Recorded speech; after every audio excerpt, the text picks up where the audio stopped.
When I was 8 years old, my mother took me to stay overnight at this old hotel. The building was nestled deep in the mountains on the outskirts of town, rumored to have once been the manor of a nobleman a century ago, before being converted into a hotel that had hosted countless travelers.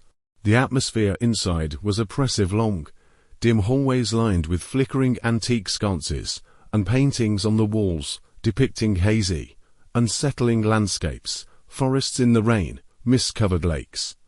The longer you looked at them, the more they sent chills down your spine. After checking in, we were assigned a room at the very end of the second floor.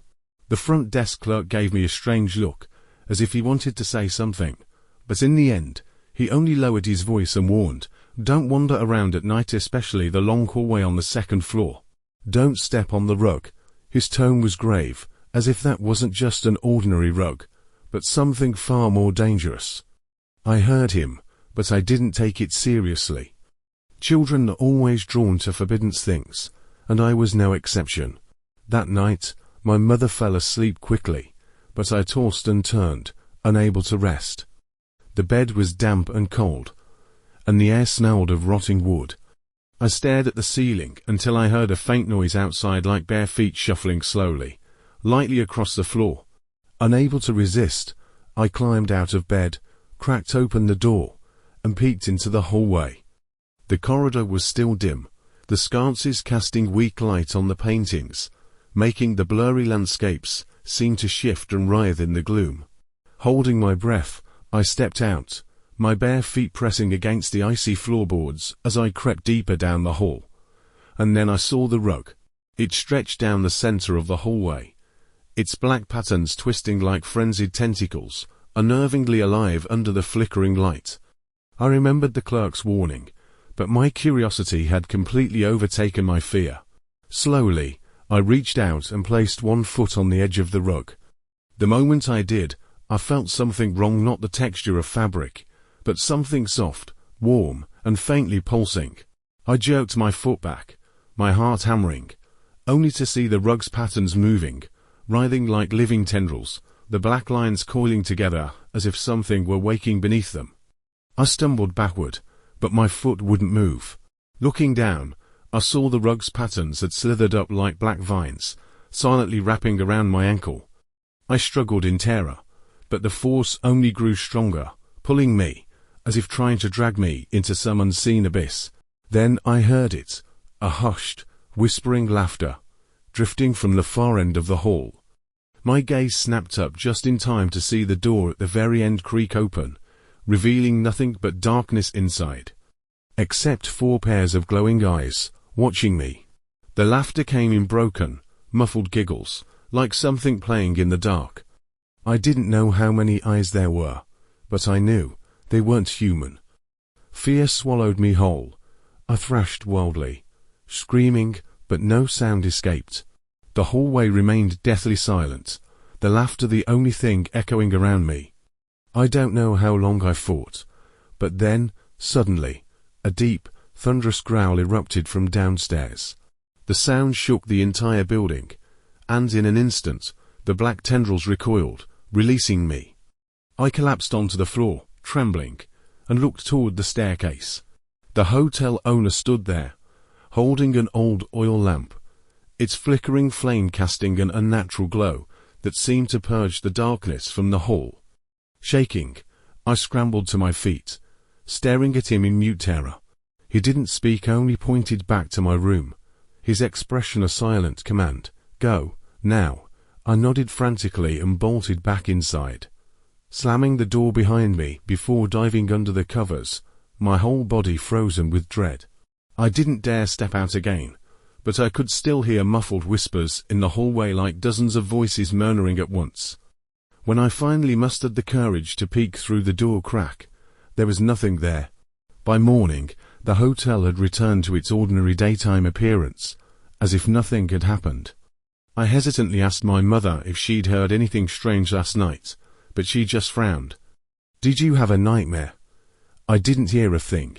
I didn't press further, but as we left, I caught the owner watching me from the corner of the lobby. His gaze held a warning and something like pity. Before stepping outside, I glanced back one last time. The hallway stretched silently behind me, the black rug lying innocently on the floor. But I knew that wasn't just a hallway, and that rug, it was never just a rug. Night had fallen, and the motel was wrapped in dead silence. Aside from the occasional whisper of wind, the only sound was my footsteps echoing down the wooden hallway. The place sat off a stretch of interstate quiet, remote. Exhausted from the drive, I decided to stay the night. My room was on the ground floor, facing a small courtyard. I didn't care much for the view. I just pulled the curtains shut. The room was bare bones. The old wooden furniture gave off a musty scent, and the sheets were a little yellowed, but at least they were clean. I took a quick shower and got ready for bed. Just as I was drifting off, I heard a strange, wet gurgling noise. Glur, glur. It rose and fell, sometimes distant, sometimes close, like something was dragging itself slowly across the courtyard. I checked my phone. 1:12 a.m. Quietly, I stepped over to the window, lifted the curtain just enough to peek out. Moonlight spilled across the courtyard in a pale, sickly glow. The shadows of the wooden fence stretched long across the grass, warping the whole scene into something surreal. Then I saw something squirming in the center of the courtyard. At first, I thought it was an animal, maybe a huge toad caught in the light. But when it slowly lifted its head, my breath caught in my throat. That wasn't an animal. Its face was human, but not. The mouth was stretched into an unnatural grin, lips pulled wide like it was trying to mimic a smile it didn't understand. There was no warmth in it, just a hollow, frozen leer. Its eyes were round and glassy, with too much white like the lifeless plastic eyes of a doll.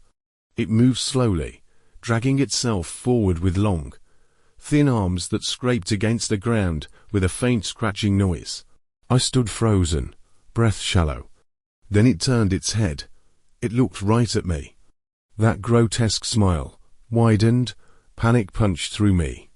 I let the curtain drop and stumbled backward. Maybe I was just overtired, maybe I'd imagined it. But my gut screamed, "Get out." Before I could move, I heard it. A wet, sucking sound right outside my door. Glur, glur. Then came the sound of something licking the door, slow, deliberate, moist. I nearly vomited, my skin went cold, and my spine felt like ice. I backed away, trembling. The thing outside didn't leave. Now it was scratching nails, or claws dragging across the wood, with a high-pitched screech that made my teeth ache. I clamped a hand over my mouth, afraid even the sound of breathing would draw it closer. Time warped. I stood there for what felt like hours, frozen. Then the doorknob turned. I nearly screamed. I ran to the door, pressed my weight against it, clutching the knob to keep it from turning. The door rattled violently, something from the other side trying to force its way in. "Go away, go away," I screamed, voice cracking, shaking so hard I could barely speak. Then silence, total, deafening silence. I pressed my ear to the door. Nothing, not even the wind. I didn't dare move. But faint sounds would return, something lightly scratching a wall, something sliding past the window. Always too quiet to be sure, but just loud enough to make my heart race. And every time I thought it was gone, it would come back. The night stretched on, and I felt like a prisoner, locked in that old motel room with something unknowable just beyond the walls. Finally, light began to seep through the edge of the curtain, faint, grey, like hope cracking through a nightmare. I slowly eased my grip on the doorknob. It was ice cold, nothing moved. Swallowing hard, I walked to the window and gently peeled back the curtain. The courtyard was empty. No footprints, no drag marks, nothing disturbed. The glur sound from the night before gone, like it had never been there. I opened the door and stepped out. The hallway was still and quiet, bathed in slanted morning light. I circled around to the courtyard. The grass was damp. Everything looked the same as the evening before. Whatever that thing was, the twisted face, the dragging limbs, that awful smile, it was gone, vanished without a trace. I forced myself to stay quiet. Somehow, I knew if I screamed, if I acknowledged them, they'd come out. I glanced toward the edge of the bed and saw them. 3 shadowy figures. Their mouths hung slightly open. Their eyes were black and glistening like they'd been soaking in water. Their faces shimmered and wavered, constantly shifting like they were trying to rearrange themselves underwater. They were so close. One of them bent forward, its mouth almost touching my ear. A whisper like insects crawling inside my skull. "You're awake. You smell so good." I wanted to fight, to scream, but I couldn't move. Couldn't breathe. The figure by the bed smiled. Its mouth stretched open in a curve no human face should make. Then came the laughter, low, wrong, and growing in number. It wasn't just 3 anymore. They were everywhere. Faces pressing out from the walls, the ceiling, even the floor. Dozens of glowing blue eyes closing in, watching. They were waiting. Waiting for me to open my mouth, to scream, to lose it. They were hungry, and they wanted me to acknowledge them. With every ounce of strength, I forced myself upright. As soon as I moved, it felt like something jumped off my back. I was soaked in cold sweat. I turned on the light. No one was there. I didn't even try to sleep again. At first light, I packed my things and rushed downstairs. The old woman was still at the front desk, staring at me with those pale, cloudy eyes. The corner of her mouth curled ever so slightly, like she'd known all along. "Did you sleep well?" she asked, voice dry and rough like sandpaper. I didn't answer. I just dropped the key on the desk and bolted out the door. Sunlight flooded the street. The ominous tension from the night before was gone, as if none of it had happened. But when I got into the taxi, the driver glanced at me in the rearview mirror and frowned. "Hey, are the 3 people behind you riding too?" I spun around.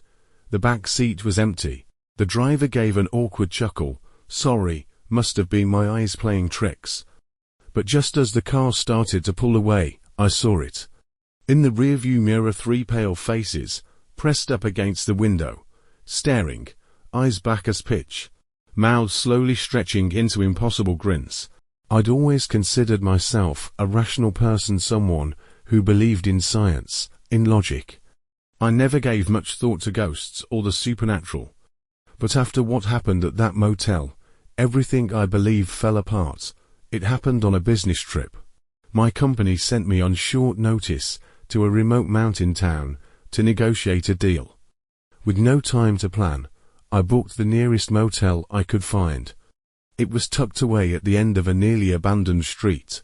That night, it was the only building with its lights still on, like some forgotten island lost in time. The motel was 2 stories high, weathered and worn. A wind chime hung above the door, but the wind didn't move it. It only chimed twice softly, eerily, as I stepped onto the porch, as if greeting me. I pushed open the door.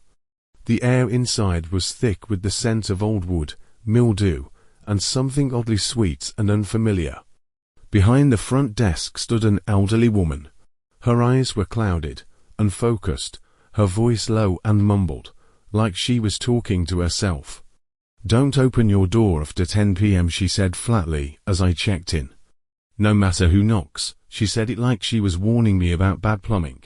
I just figured she was a weird old woman and nodded along.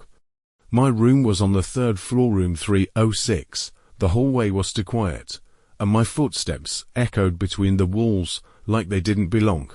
The carpet was so old it curled at the edges, and the pictures on the wall were unsettling family portraits, groups of people with stiff poses and expressionless faces. The room itself was just as dated. Yellowing wallpaper, a dim chandelier, and a double bed that took up most of the space.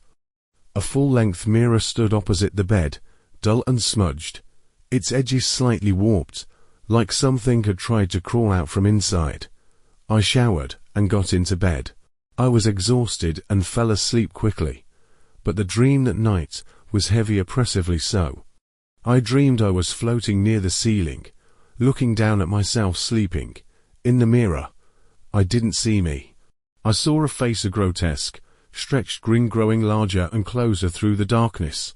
I woke with a jolt. It was just past 2 a.m., and the room was pitch black, like something had swallowed the light. Then I heard it, a soft click click click. Not the creak of old floorboards. It was the sound of fingernails dragging across the carpet, slow, deliberate, one scrape at a time. I tried to turn my head, but I couldn't move. My eyes were open, but my body was pinned down by some invisible weight, sleep paralysis. But it wasn't just that. I could feel something behind me, something close, breathing slow and wet against the back of my neck. It sniffed at me like I was prey. Then I felt something slide between me and the bed, slowly, one finger at a time. Bony joints twisting between the sheet and my back.